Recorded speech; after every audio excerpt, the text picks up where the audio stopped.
One day in the bamboo forest, an old bamboo cutter called Takatori no Okina, meaning old bamboo harvester, comes across a mysterious, shining stalk of bamboo. Upon cutting it open, he is surprised to find an infant the size of his thumb inside.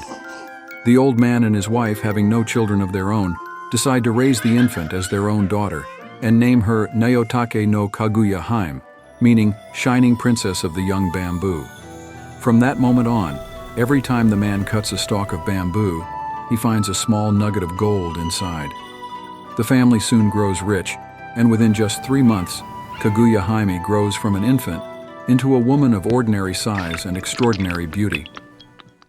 At first, the old man tries to keep news of Kaguya Hime away from outsiders, but as word of her beauty spreads, she attracts many suitors who seek her hand in marriage. Among the suitors are 5 nobles: Prince Ishitsukuri, Prince Kuramochi, the Minister of the Right, Abe no Miyushi, the Grand Counselor, Otomo no Miyuki, and the Middle Counselor, Isonokami no Maratari. They eventually persuade the old man to have Kaguya Hime choose from among them. Uninterested, Kaguya Hime devises 5 impossible tasks, agreeing to marry the noble who can bring her the item specified for him: the stone begging bowl of the Buddha, a jeweled branch from the mythical island of Horai, a robe of Chinese fire rat skins, a colored jewel from a dragon's neck, and a cowrie shell born from a swallow. Realizing the impossibility of his task, the first noble presents a fake stone bowl made from a blackened pot, but is exposed when Kaguya Hime notices that the bowl does not glow with holy light. The second noble presents a branch created by the country's finest jewelers, but is revealed when a messenger of the craftsman arrives at Kaguya Hime's house to collect payment. The third noble is deceived by a merchant from China, who sells him a robe that burns when it is tested with fire. The fourth noble sets out to find a dragon at sea, but abandons his plans after encountering a storm. The fifth noble falls from a great height while reaching into a swallow's nest. After this, the Emperor of Japan comes to visit Kaguya Hime, and after falling in love, asks her hand in marriage. Although he is not subjected to an impossible trial, Kaguya Hime rejects his request for marriage as well, telling him that she is not from his country and therefore cannot go to the palace with him. She remains in contact with the Emperor, but continues to rebuff his proposals. 3 years pass as they continue to communicate by letter.